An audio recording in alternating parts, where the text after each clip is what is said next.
Somnifère, le podcast. Quand on se méfie, on se trompe. Quand on ne se méfie pas, on est trompé. Écrit Diane de Bossac. Bonsoir à tous, nous sommes le mercredi 3 novembre et Somnifère vous raconte ce soir la rencontre au parc Monceau de deux femmes, Henriette et Suzanne, mères de famille qui mènent une existence banale et sans histoire. Or petit à petit, une amitié complexe s'installe et elles décident de se voir en secret pour mener une existence moins ennuyeuse. C'est une nouvelle amusante de Maurice Leblanc intitulée « Deux femmes honnêtes ». Et juste avant cela, une séance de relaxation pour laisser aller stress et tracas. Je vous souhaite une excellente nuit et maintenant place à notre séance de relaxation. La séance de relaxation. Je vous propose qu'on se détende ce soir au son de la pluie.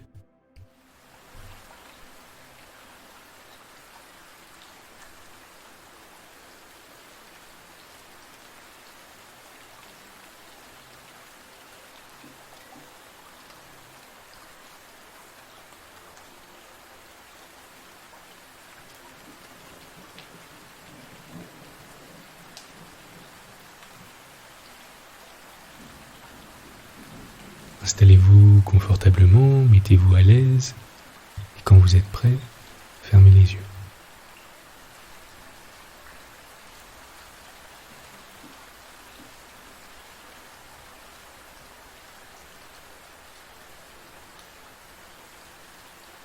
Saviez-vous que les gens s'endorment plus rapidement lorsqu'il pleut ? C'est un phénomène amusant qui a été étudié par des chercheurs et qui pourrait s'expliquer par une combinaison de raisons, et notamment par la musicalité et le rythme de la pluie qui tombe.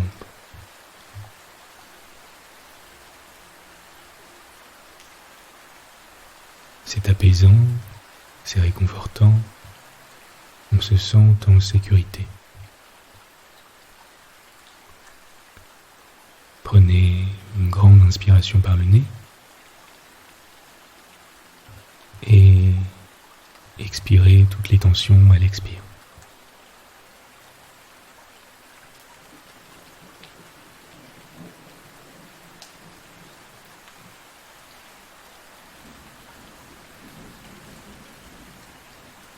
À présent, concentrez-vous sur le rythme simple et répétitif de la pluie qui tombe et laissez-le vous apaiser et calmer vos émotions.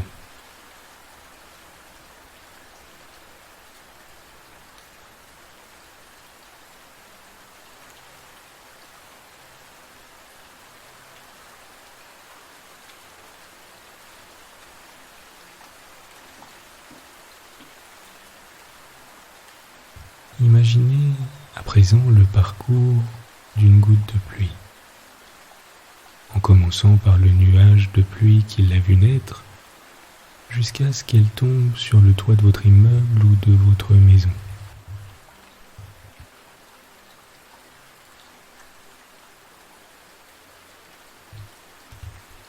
Commencez par imaginer sa formation, puis le moment où elle commence sa chute.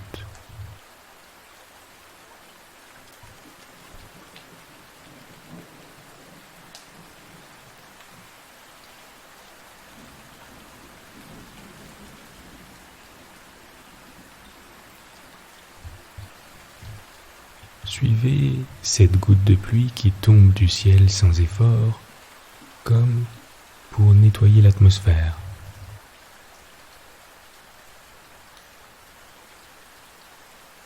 Avant de venir nourrir la terre.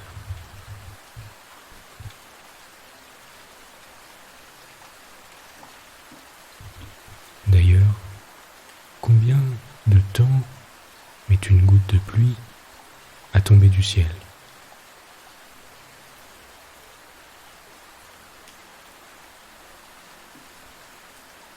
« 30 secondes, peut-être moins,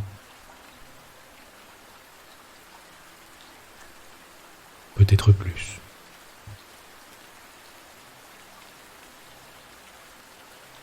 Suivez à présent une nouvelle goutte de pluie qui tombe cette fois au milieu d'une forêt.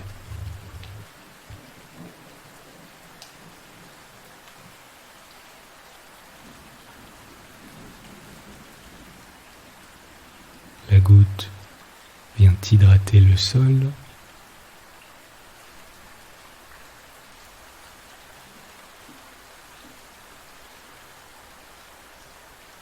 Des gouttes de pluie pénètrent dans les racines d'un arbre, remontant le tronc jusqu'aux branches.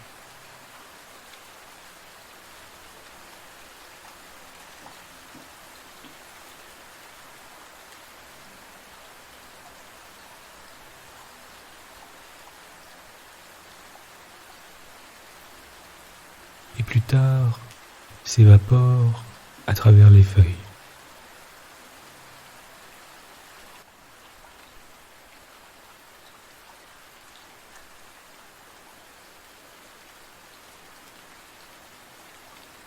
Imaginez à présent la pluie qui tombe sur les trottoirs d'une grande ville, la nuit.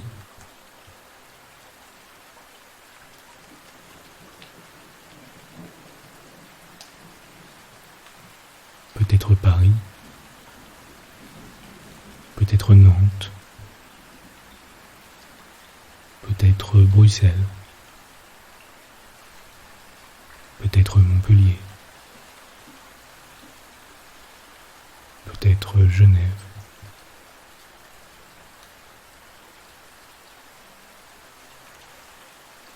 Sentez l'odeur caractéristique de la pluie.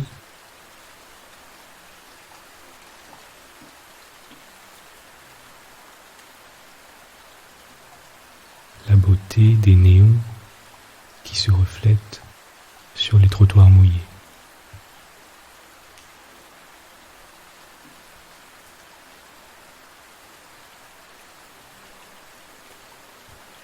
La sensation si agréable d'être au sec et de regarder la pluie tomber et nettoyer la ville.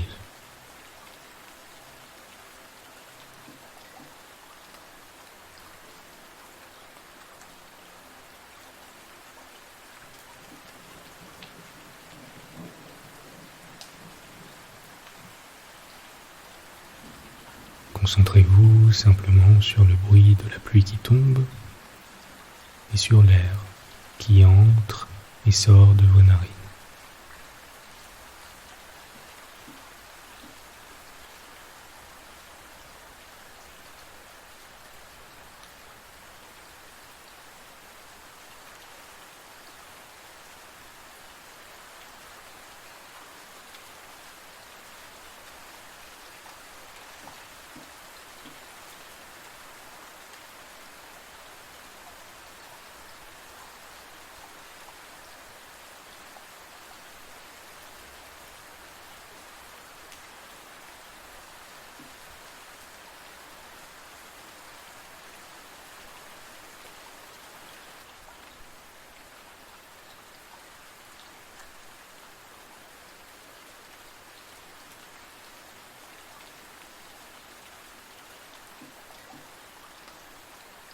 Vous êtes calme et détendu.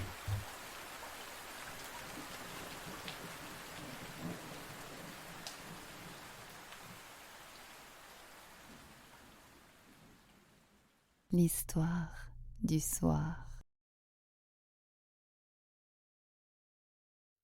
Maurice Leblanc, deux honnêtes femmes. Elles se rencontrèrent au parc Monceau. Leurs filles, des gamines de 5 à 6 ans, jouaient ensemble. Les mères se sourirent, puis se parlèrent. Elles étaient jolies toutes deux, de silhouette élégante et de manière distinguée. L'une, Henriette Dufriche, blonde et grande, l'autre, Suzanne Radouin, brune et mignonne. Elles eussent pu se connaître plus tôt, faisant partie de la même société. Mais elles sortaient peu.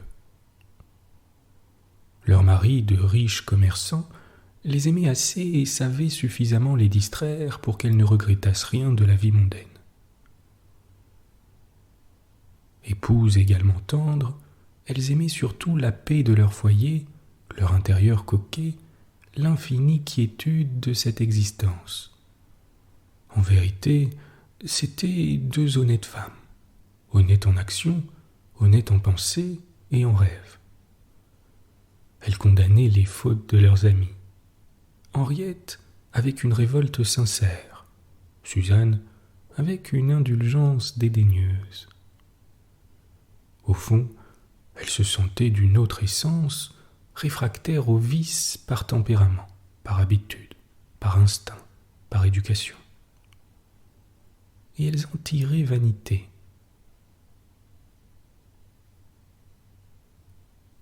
Ces analogies qu'elles ne devaient jamais deviner établirent immédiatement entre elles une sympathie qui les rendit bavardes, exubérantes, prêtes aux crises d'expansion.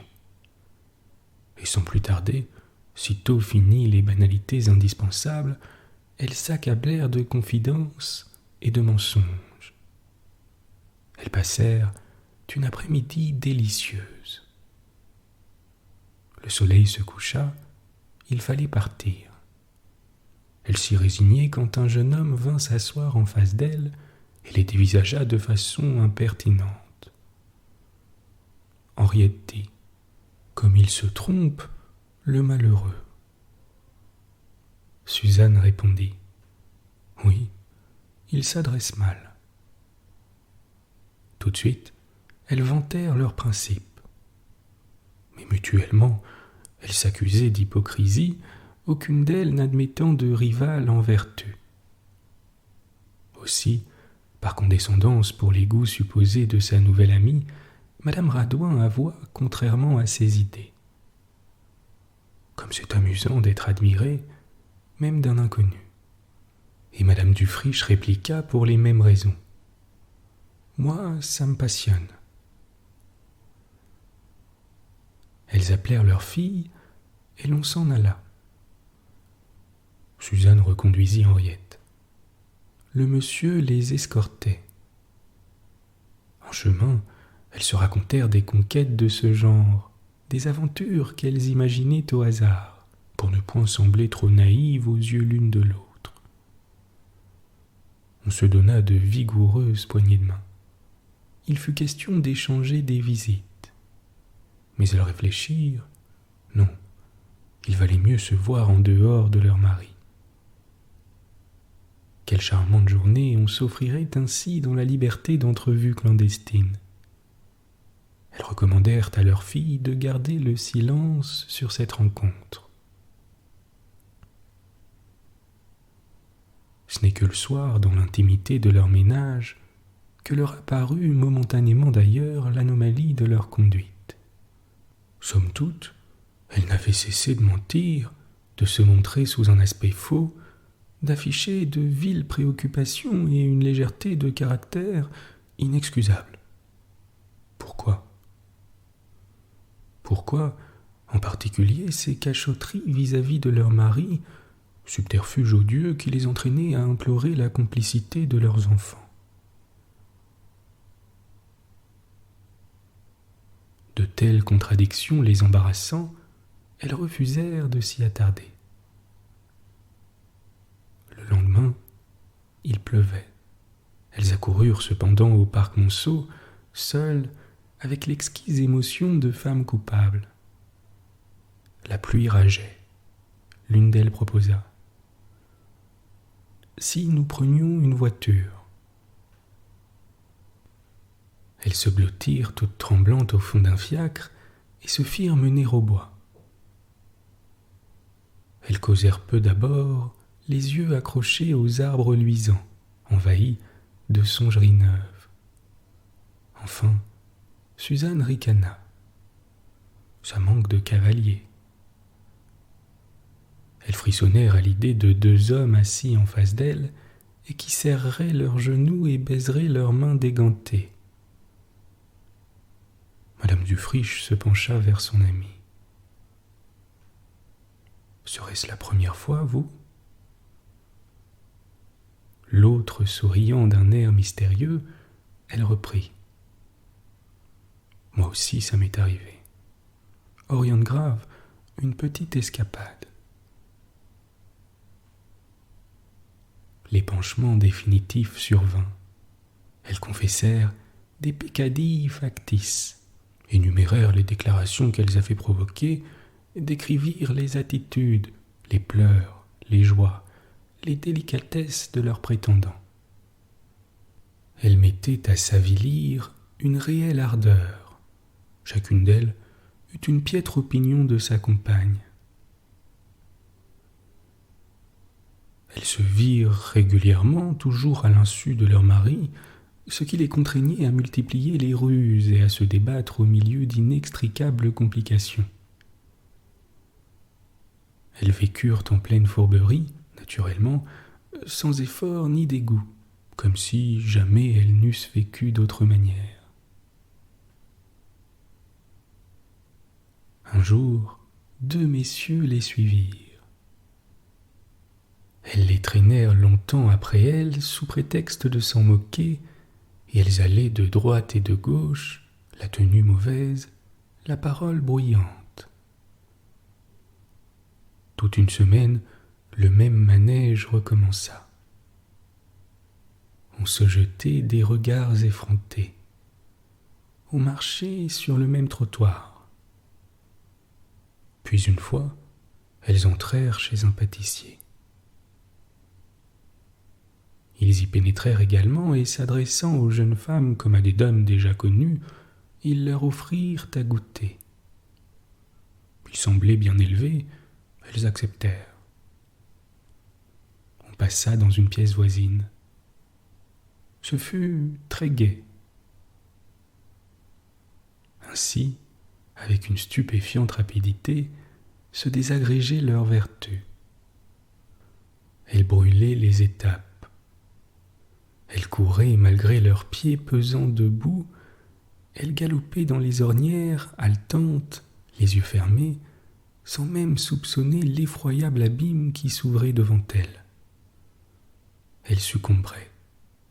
Il le fallait, elles succomberaient parce qu'elles s'étaient rencontrées. Honnêtes séparément, elles ne pouvaient plus l'être ensemble. Aussitôt leur franchise se transformait en dissimulation, leurs scrupules s'endormaient, leur conscience capitulait. La voix de l'une, son approche, son parfum, donnaient à l'autre une fièvre d'adultère. Elles s'empoisonnaient mutuellement.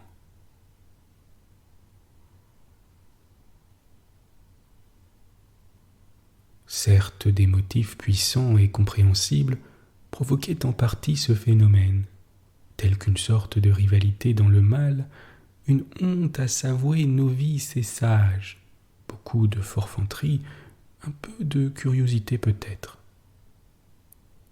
Mais la raison primordiale, essentielle, obscure, quoique seule capable de déterminer une décomposition si profonde et si foudroyante, résidait dans l'intimité de ces 2 femmes irréprochables.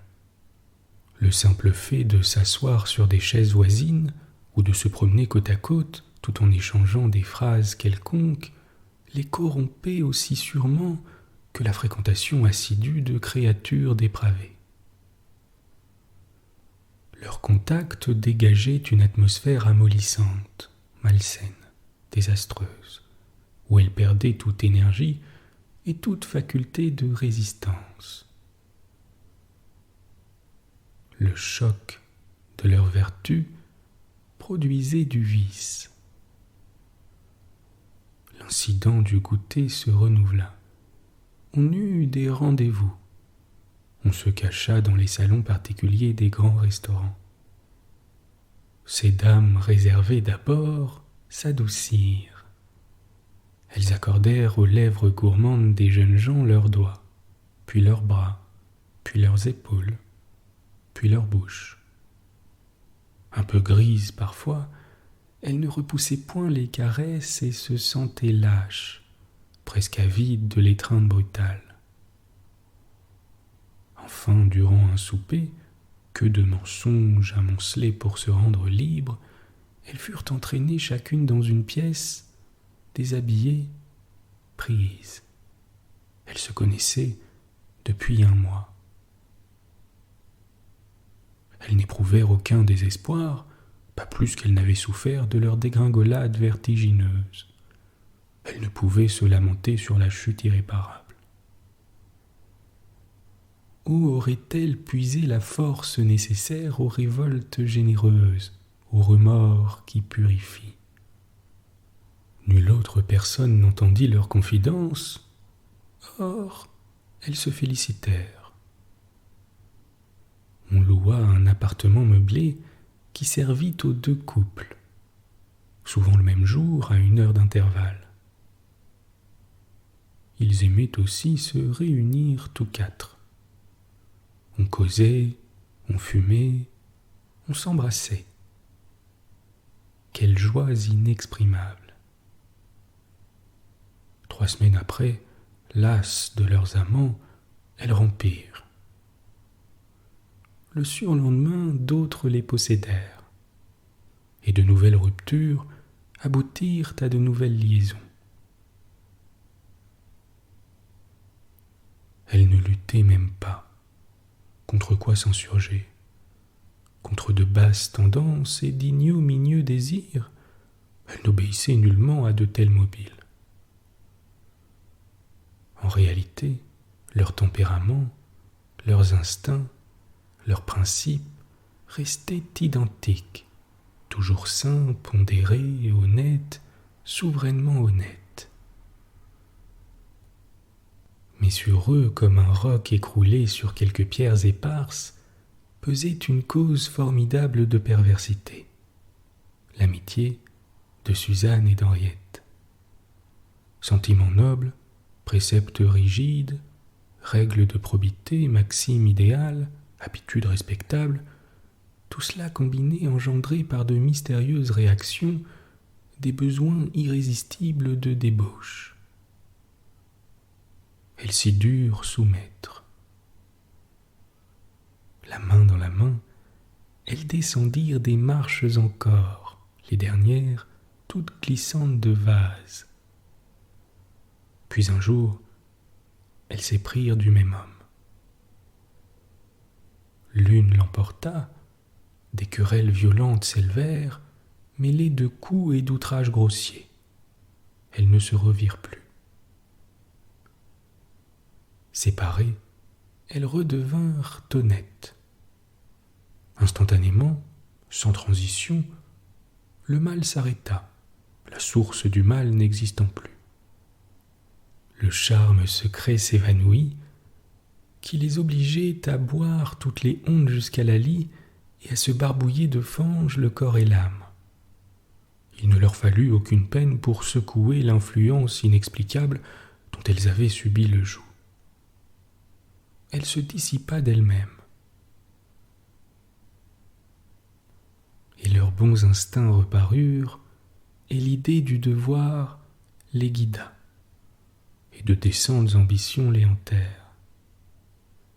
Et elles ne comprirent jamais rien à cette période de leur vie. En cela, comme tout, et comme nous tous, les jouets du hasard stupide qui fait du vice avec de la vertu avec du vice, du hasard fantasque qui les avait voués à la turpitude et qui les rejetait maintenant à leur vertu première.